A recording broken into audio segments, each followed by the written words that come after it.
開咗步啦。好。但係咪要撳開咪？咪開？我哋支咪。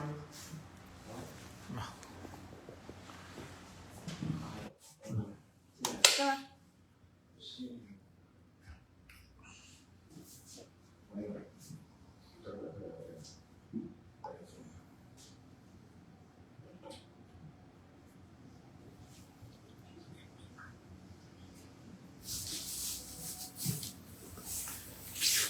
試先。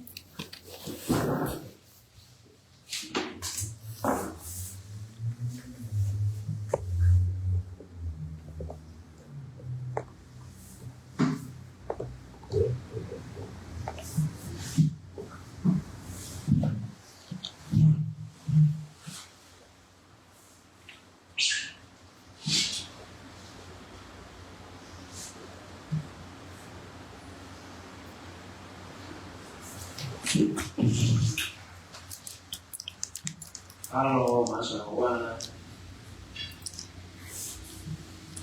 遲咗，但唔緊要嘅。我哋發覺最近嘅猛男團係零舍犀利嘅喎，今晚又係猛男團喎。今晚係冇肌肉賣嘅，今晚係賣知識。係今晚冇肌肉賣嘅，係啦，賣智慧嘅。大家入嚟先打招呼啊！不如嚟打招呼先。係啊。雖然遲咗，大家冇面記，快啲打招呼先。係啊，畫面 OK 嘛，聲音 OK 嘛，見到阿蘇兒啦。Hello，哇！見到費安啊！見到公主。係。啊，仲有蘇姨姨㗎，見唔見到啊？見唔到你？見到啦，係咪？係 hello，係多謝分享先。係啊，打招呼先啦。係。大家會唔會有啲擔心？咁夜都仲未見到阿老師佢哋嘅，今晚會唔會寂寞如睡咧？唔會。平時咧，我哋就見得多老師啊。今晚咧，我就分同老師嘅借下我板呢度。係啦，騎住我唔放。係啦，點解咧？就話今晚其實係想同大家分享下金錢嘅能力、金錢嘅啲價值觀咁啊。老闆做嗰條生意又好有心得，所以係一定要請佢坐低。我啲收世間法咧，對於佢就聞到嗰種味道啫。聞到金錢嘅，好中意聞金錢嘅味道。係啦，咁但係金錢嘅味道當然啦，即係我哋中國人成日都好衰嘅，覺得錢係好重要。呢個概念咧，我覺得係唔啱，即係應該係影響佢咧，即係一種福氣嘅人。所以錢係污糟嘅概念係古老傳説㗎。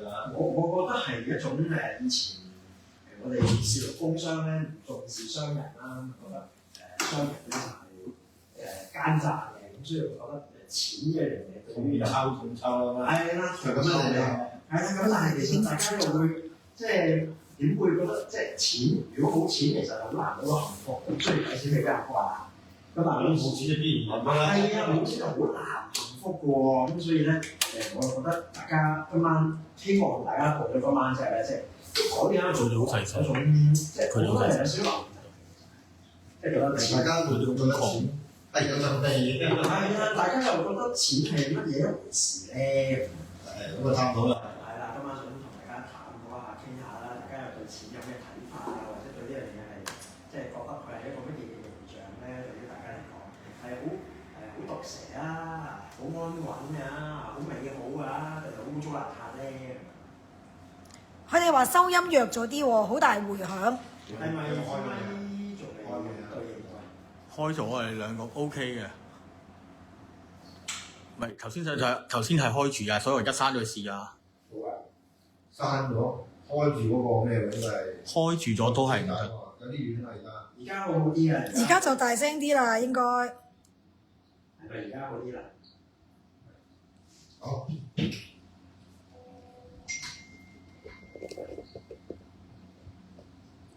嗱，我哋繼續試下嚇，而家呢一刻呢一個音係而家呢個音係 A 啊嚇。所以咧，即係冇辦法，大家要理解。同係大家睇得出咧，就係嗰啲三合貴人啊、六合嗰啲好緊要㗎。一唔合就咁樣啦，即係同嗰啲冇嗰啲咁關國嘅關係咧，黐埋就成日。唔係喎，佢係鼠嘅喎，鼠係咩合啊？鼠同猴合唔合啊？鼠同牛。鼠同牛。係啊。者馬騮都係嘅，新子神、馬騮龍。馬騮龍同埋鼠啊嘛，係啊，馬騮龍鼠係咯。但係佢要同一時間存在。哦。可以拆入即係三個。哦。即係要帶嗰個，唔可以二缺一。帶三缺一，即係佢個三個係好穩固嘅。新子神係。馬騮、老鼠同埋龍咧，就係要三個鐵三角就非常之穩固，好正。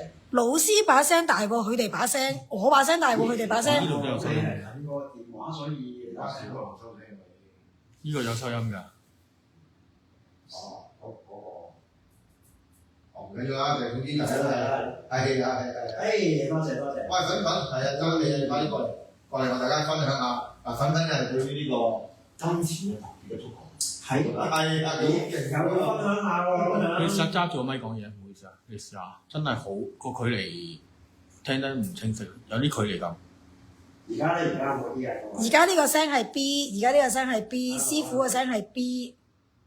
而家會唔會仲係好遠啊？好遠啊！好想同大家係冇距離㗎，冇距離。零距離就梗係7號啦，咁啊同你零距離咯，握手又得，左手又得，右手又得嚟，左邊合照又得，右邊合照又得。講緊靈體個靈，我點解突然間有距離咧？你應該知咪？係嘅，今晚我哋除咗講錢咧，其實都講一啲能量，都係屬於一啲靈性上面嘅一啲能量。認識到錢之後，跟住就可以睇點樣可以令到個錢嘅能量可以發現到。係啦，即係大家其實都會發覺點解有啲人賺錢好似冇辛苦喎，比較爽。點解啊？係啦，點解咧？但係全世界都係話個咪有問題喎。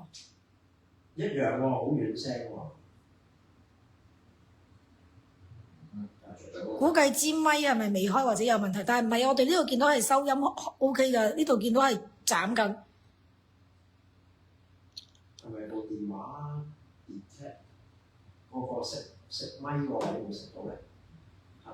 根本完全冇收過音。中意錢係好事嚟嘅喎。係啊，冇覺得嗱，我覺得今晚最希望嘅就大家要認為個錢唔係邪惡嘅，或者咁樣講咧一把刀就有當然可以劈肉啊、殺人啦，咁但係你廚師用得好，咁其實都可以煮到一個好豐盛嘅晚餐啊、午餐。咁所以錢究竟好定唔好咧？好睇個人。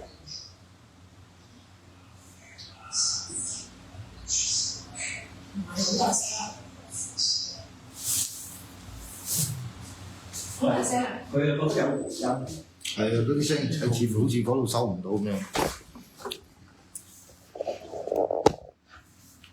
我哋用少少時間去研究下先。我聽唔到添啊，好似冇用咪㗎。係啊。好多回音。因為如果我哋解決到呢個問題咧，就嘥晒師傅。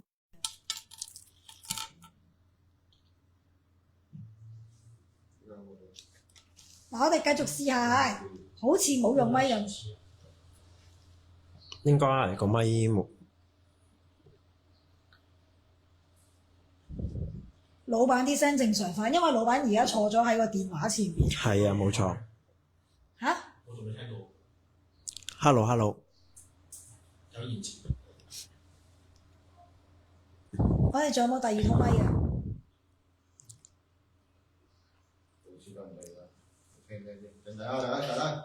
大家聽聽。老師得，我梗係得啦，我最得係我啲嘛，同你講，成日櫻花精靈最得係我啊！喂，講翻先啊！琴日咧真係多謝晒大家，多謝晒大家嘅厚愛啦、關心啦，陪到我咁夜啦。得。我得喎。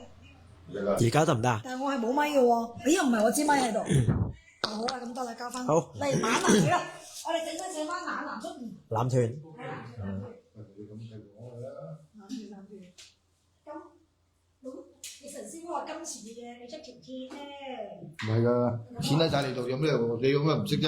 我冇錢就所以唔識㗎。唔係你係負責揾下，佢係負責去發揚光大。唔係調轉佢㗎。正常啦，好啦。唉，太好啦！梗係啦，因為我坐埋佢就正常翻啦嘛。咦，係喎，真喎，你一坐埋就搞掂咯喎。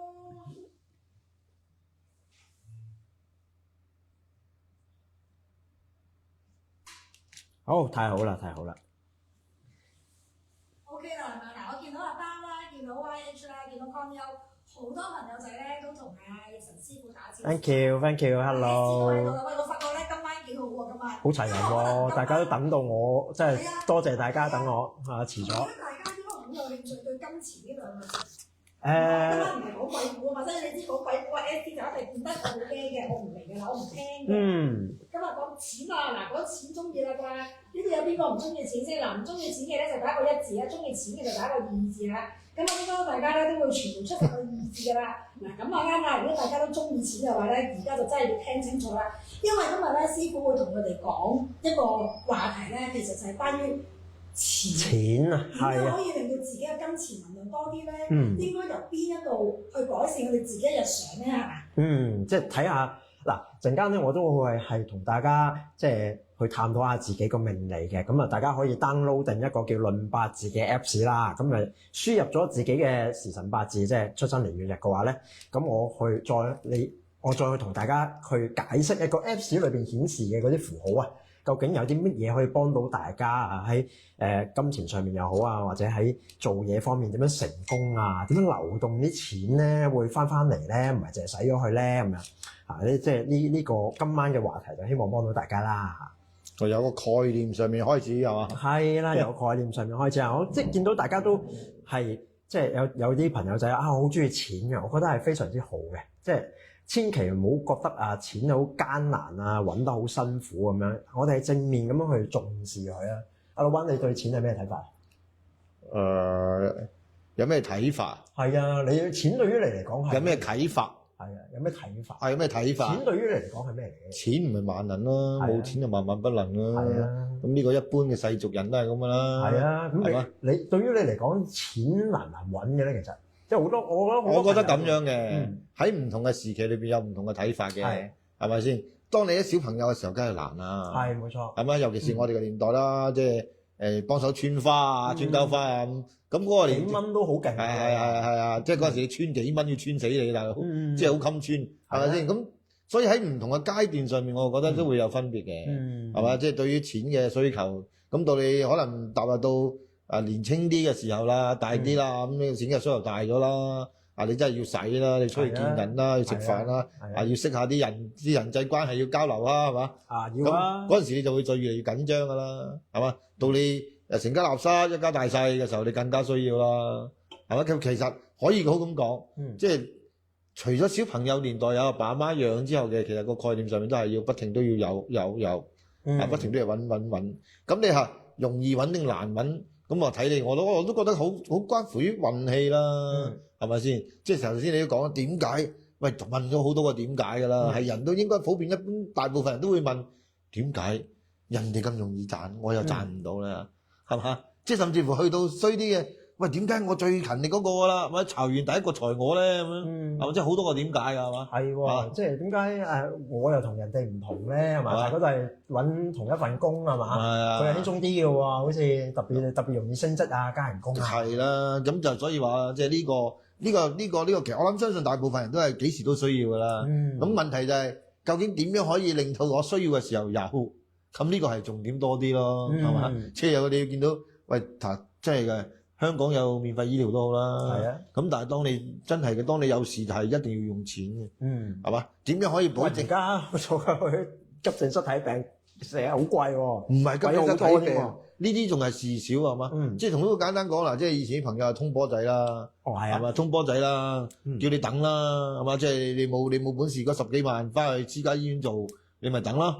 咁啊等到你死唔死得唔知㗎喎。唔知㗎，其實係嘛？即係你一個唔該啊，唔夠錢咁啊，大鑊㗎咯喎！係到你等都唔緊要喎，等都仲要俾錢㗎喎，唔係唔使俾錢㗎喎，俾錢啫。佢仲要4萬幾蚊㗎喎，即係唔係話喂，等完400幾蚊喎，係啊，即係但係仍然都要俾錢㗎喎，咁但係好多等唔到啦，係嘛？所以有陣時啲嘢錢係唔係萬能，但係冇錢真係萬萬不能。係啦，可能又係爭過少少，跟住就好大件事咁樣。係啊，即係大家例示講句。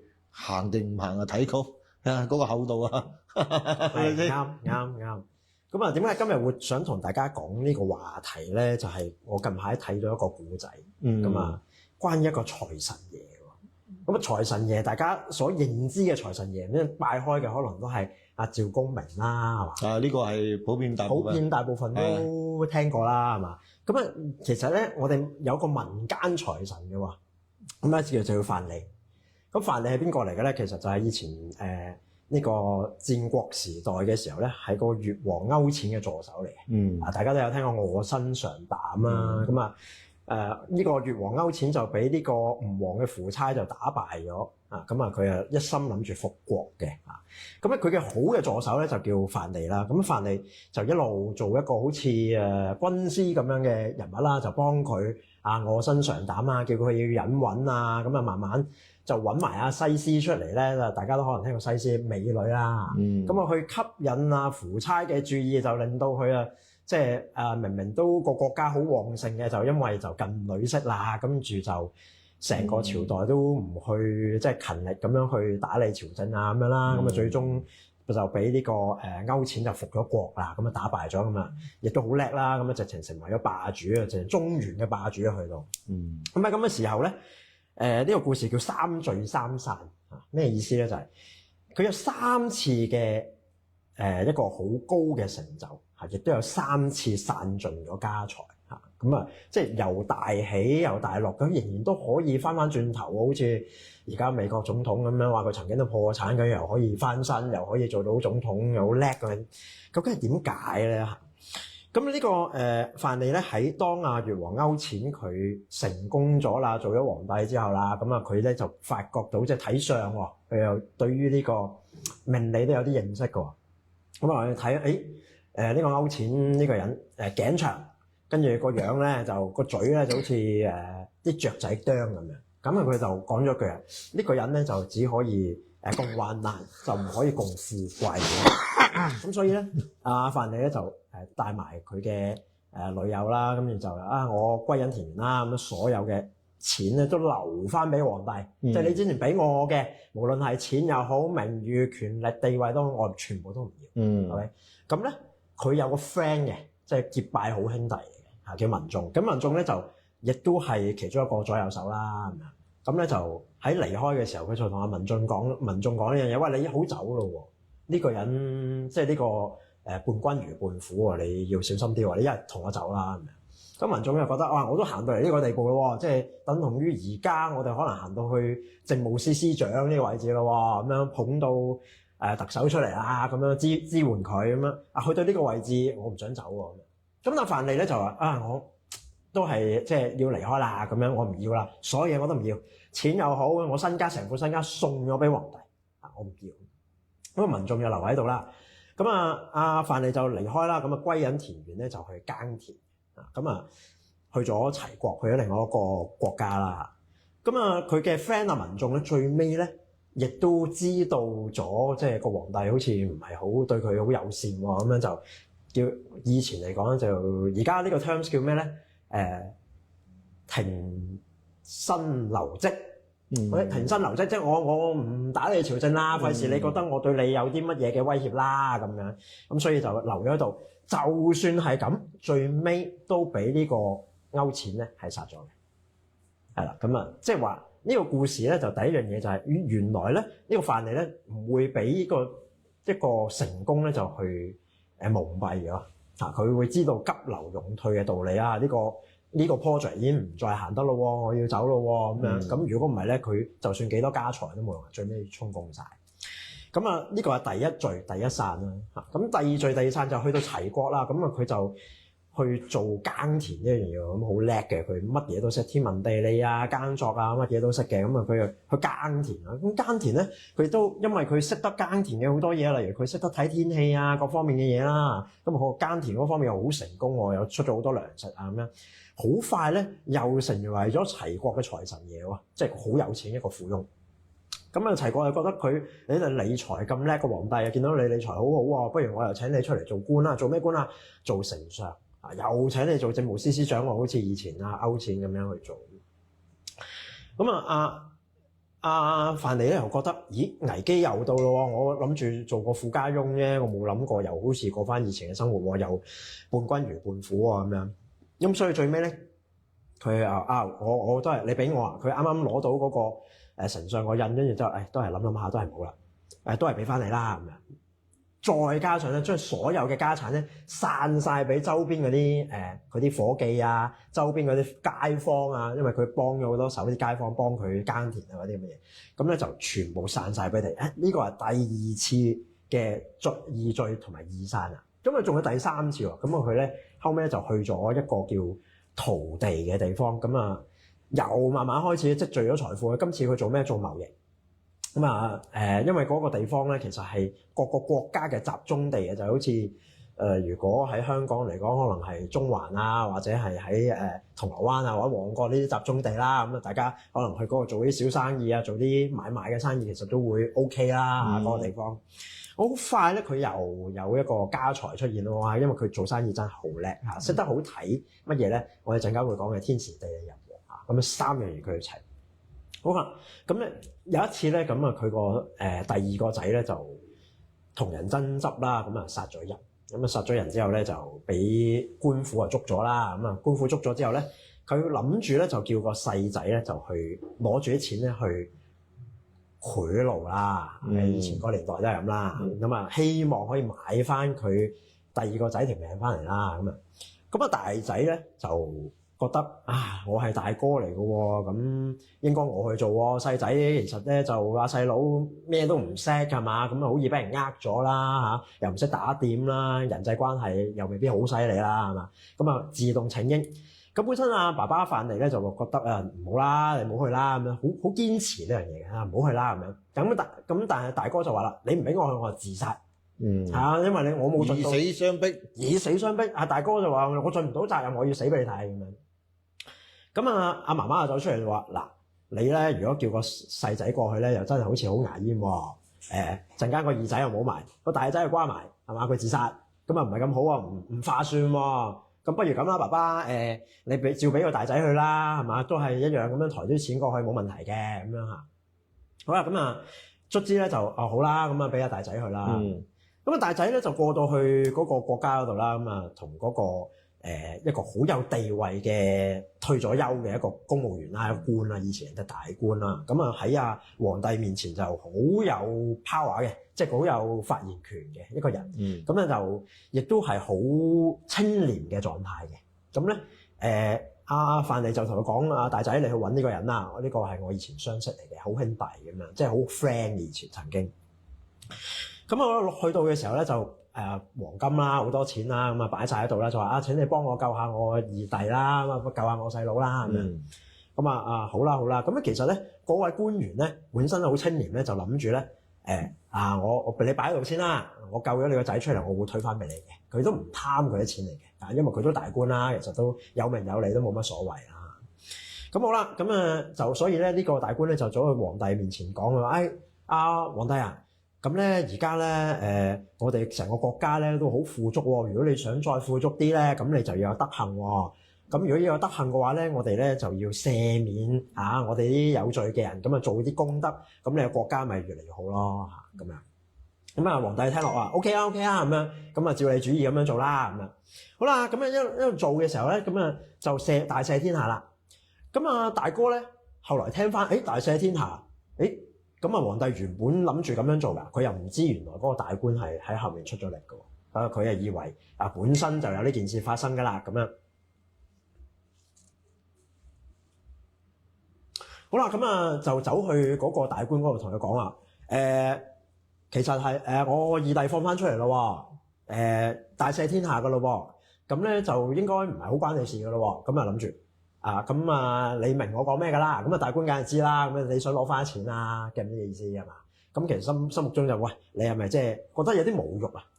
即係你無啦啦，即係你覺得我貪你啲錢咩？我都諗住俾翻你㗎啦，你就走嚟揾我咁樣。咁所以咧就啲錢仲喺嗰間房度啊，我一啲都冇喐過嘅。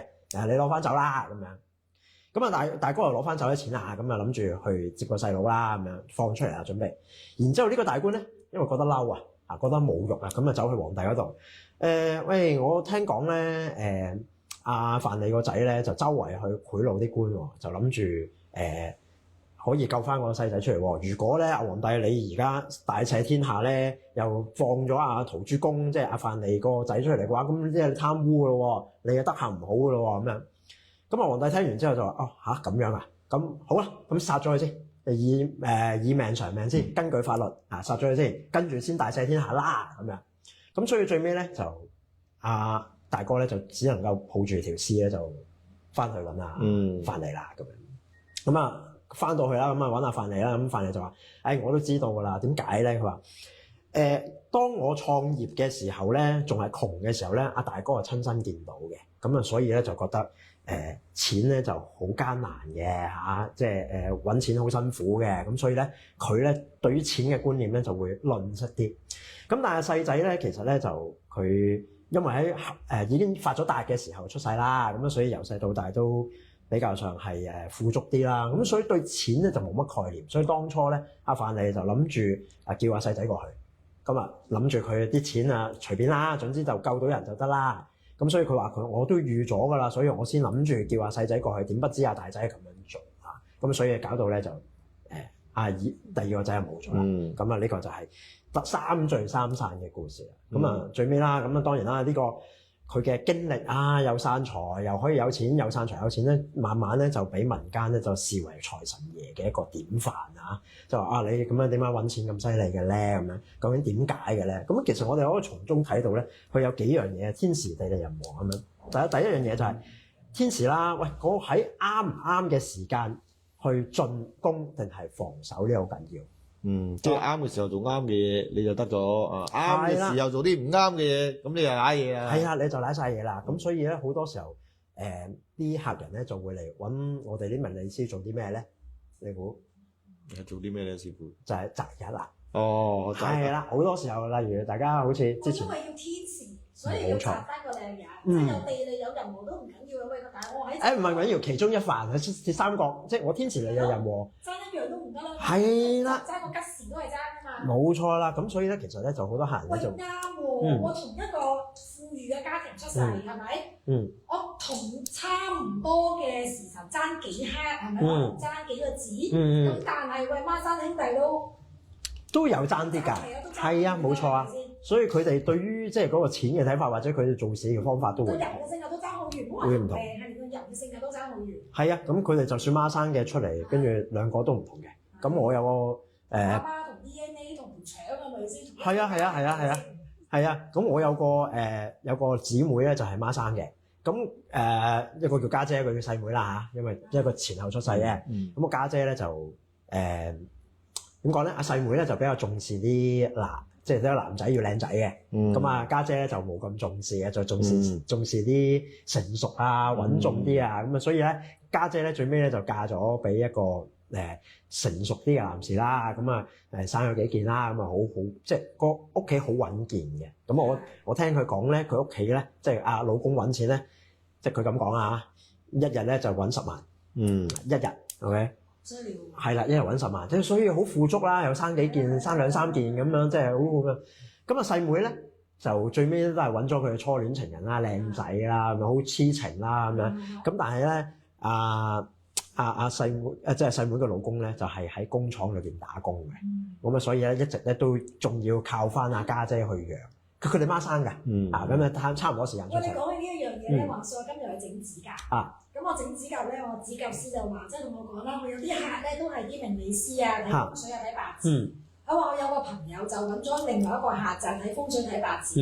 咁啊問佢喂，我幫我睇下條命啦。係啊。跟住嗰個咧，即係算命嗰個咧，就話俾佢聽，嗱你條命咧，如果你要靚，你要男人嘅話咧，你就會冇錢。係啦，如果你要錢嘅話咧，你條命中咧，你就係會注定冇男人嘅，咁你自己揀。咁我再問第二個算命師咧，都係咁樣答我。OK。到最後，佢真係唔要錢，真係乜嘢都唔做，淨係守住個男人。結果我而家係老到到咧，1000零蚊嘅指甲啊、眼睫毛啊，都冇錢去整。係啊。真係有個男人。即係求上天賜我一個啊！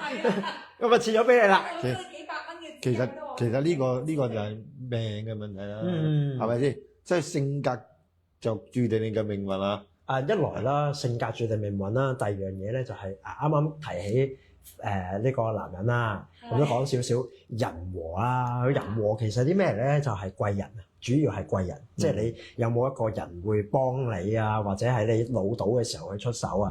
咁其中一個非常之重要嘅貴人，大家估下係邊個？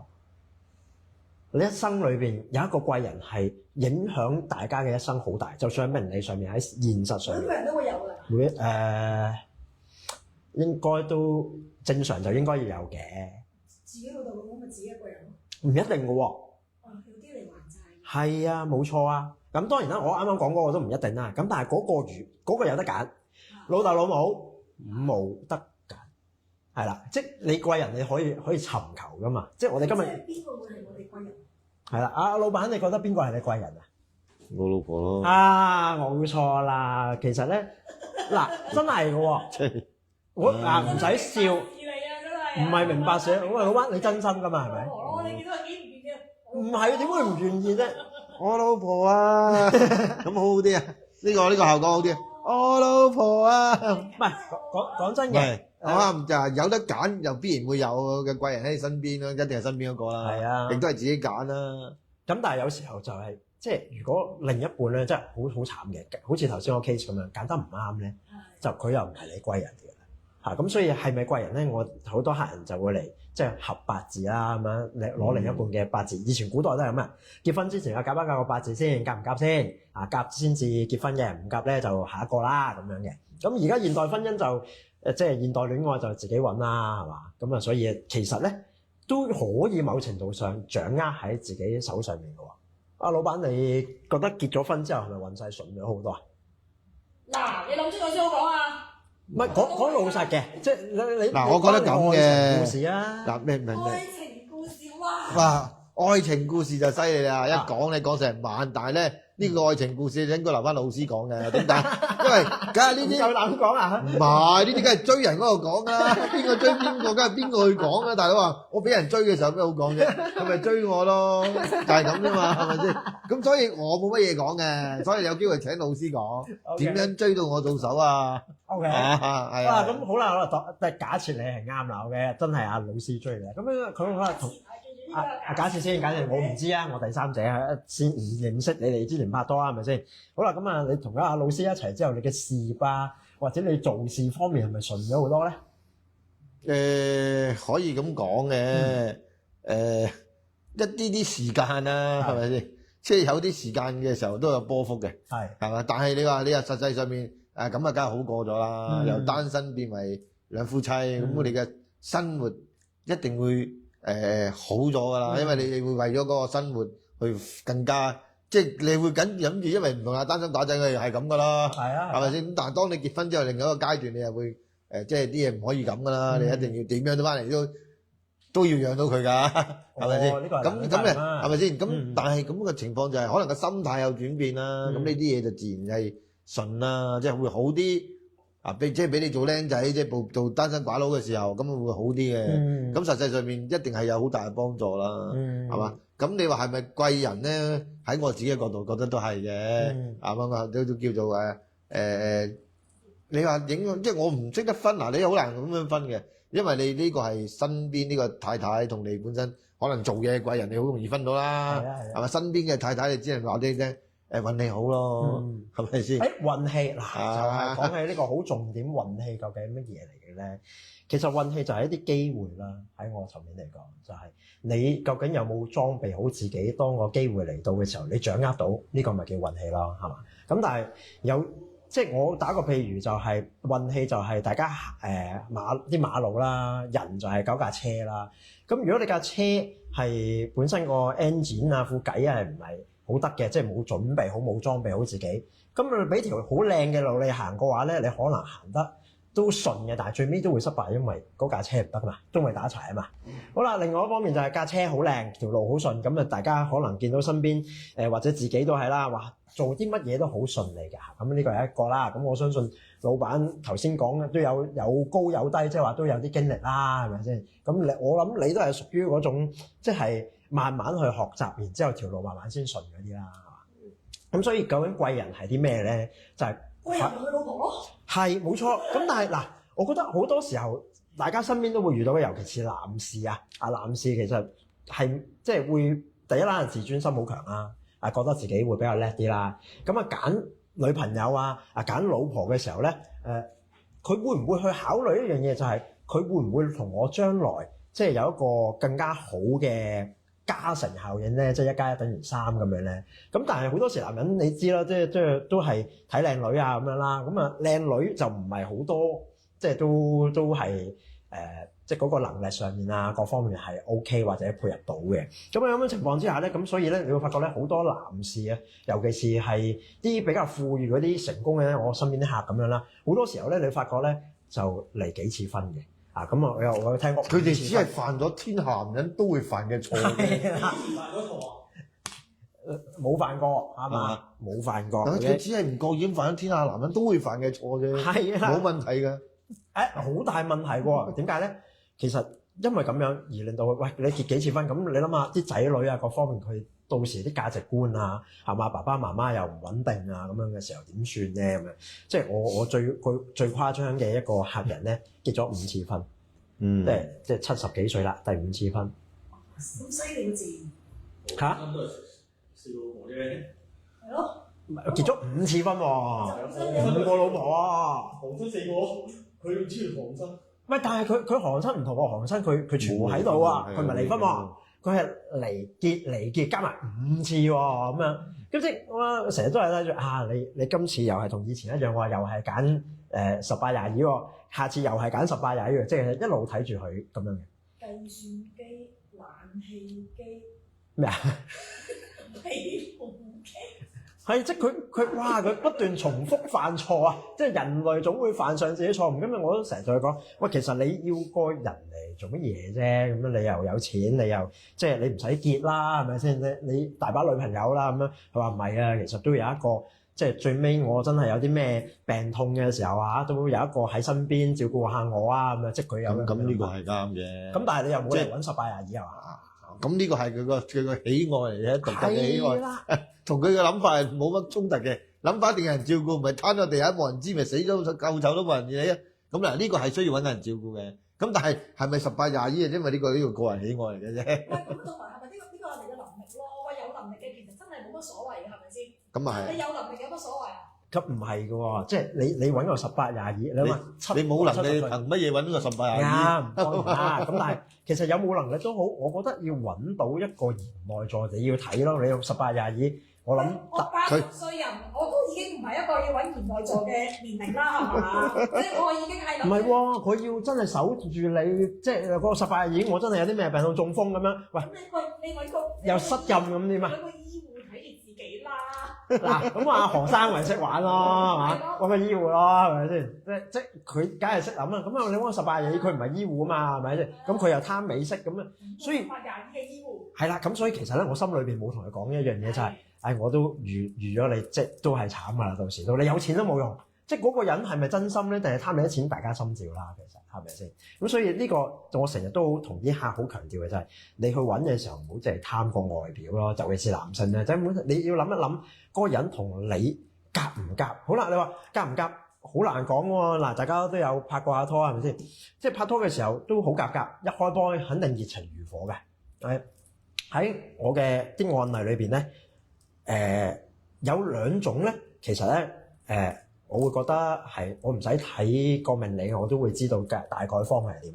有一種咧就係頭嗰我諗當100日啦嚇，咁咧就已經嚟揾我啦，跟住就如膠似漆啊，咁啱頸，跟住同我講好恩愛㗎，我諗住結婚啊，諗住叫你實定㗎嘛，係咪啊？係啦，即係話師傅，你覺得我幾時紅鸞星動我就啱結㗎咯，同埋幾時生仔啊等等嗰啲啦嚇。咁其實咧，我連佢嘅命格都唔使開嘅話咧，80% 呢啲咁樣嘅情況咧，都會由喜變哀嘅，即係最。記住啦，大家如果想聽事實嘅話，就千祈唔好揾阿奕辰師傅啦。嗱，唔係咁，我會有提點嘅，咁但係我冇提得咁兇狠啫，係嘛？咁即係我冇理由拆散鴛鴦啊！同埋有時候咧，你覺得佢講得佢聽唔聽咧，係唔會聽嘅。OK，咁啊，所以佢就住講嘅嚇，咁係就住講嘅。OK，好啦。以前我哋有個朋友都有問都有叫你開個期滿盤係咪？幾時可以有真命天子啊？係啊，師傅都係好就住講嘅，係好主嘅。係，但係聽得明嘅話咧，都知道我嘅言外之音嗰種嘅，係啦，即係我覺得講説話有技巧，但係結果有俾佢知就算啦。好啦，咁第二種係啲咩嘢咧？咁啊，通常佢就會嚟咧，又係假設咧頭嗰100日左右啦。咁佢嚟到咧就會同我講啊，師傅，呢個人我成日都同佢嘈啊，我好愛佢啊，不過咧成日都嘈，係咪唔夾啊咁樣？咁咧我反而覺得咧，即係唔好話8成啦，有50%機會咧，佢哋可以行到老喎。反而點解咧？因為我後來發覺咧，通常呢啲咁嘅案例咧，原來喺佢哋一開始嘅時候咧，已經將所有嘅問題咧就攞出嚟去傾啦。即係原來我知道你係咁樣噶咯喎，咁樣咁都仲繼續行落去嘅話咧，咁即係我接受咗呢件事啦，係嘛？咁所以佢對最尾行到去結婚嘅情況咧，個機會率咧反而係高好多。咁啊，所以其實有時候咧都唔使睇命理都有樣睇嘅。咁啊，叫做因了解而結合啦。係啦，咁啊，但係好多時都因了解而分開嘅，即係第一個 case 就係因了解而分開啦。我好清楚佢其實又唔係假嘅。OK，咁所以咧，其實點樣提呢個例子咧？咁樣，我覺得咧。